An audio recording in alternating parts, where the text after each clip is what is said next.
तो नमस्ते प्रणाम। तो का हाल भाई लोग। आज शाम के बेला बा कुछ भगवान डूबे वाला बारन देखी सनसेट ठोके वाला बा। मनोज भाई हमारा अगल गेहूँ छिटले लहन खेत में गेहूँ देखे हुए छिटले लहन बिया माने रोपे के सामने ट्रैक्टर चलते दिखाई देत हुई। वो ट्रैक्टर वाला बिया नहीं मिले इंतजार करता बेचारा मिलावे खातिर गेहूँ। साथ देखी हमारा गाँव के टाइगर और दे भाई देखी मोरी गुल्लू का अवतरण होने आओ टाइगर आओ। हम चुलबुल पांडे जी देखी खुदाई चला रहा बारन सामने ट्रैक्टर चल रहा बिया।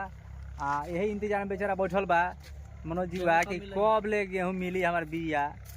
और इसे भीतर भीतर मन में गरिया होता रहो का मनोज माने बिया अभी तक काल के बिया छिटल नहीं मिल रहा तारा कैसा लागता ना आज मिल जाई कहले बारन मिल जाई का जवानी मिल जाई। हां जवानी मिल जाई माने रात के ना मिलई हम तार बिया बा ना अभी मिलई हम अपन खेतवा कजा से ले बारो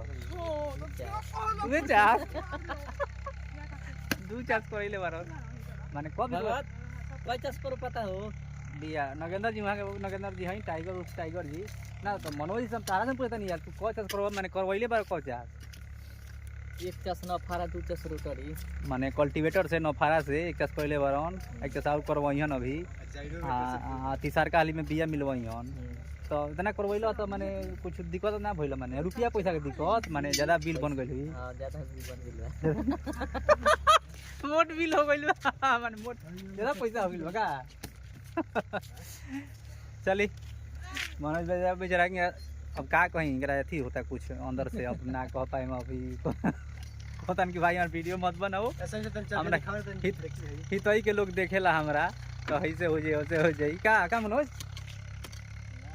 ना वीडियो हंसी मजाक वाला तो वीडियो बनबे करेला भैया यहाँ रिलेशन के जे भी देखत हुई भाई बुरा मत मानी मजाक में वीडियो बनला हंसी मजाक खाती का एंजॉय फन 2 मिनट खाती फन खाती बस।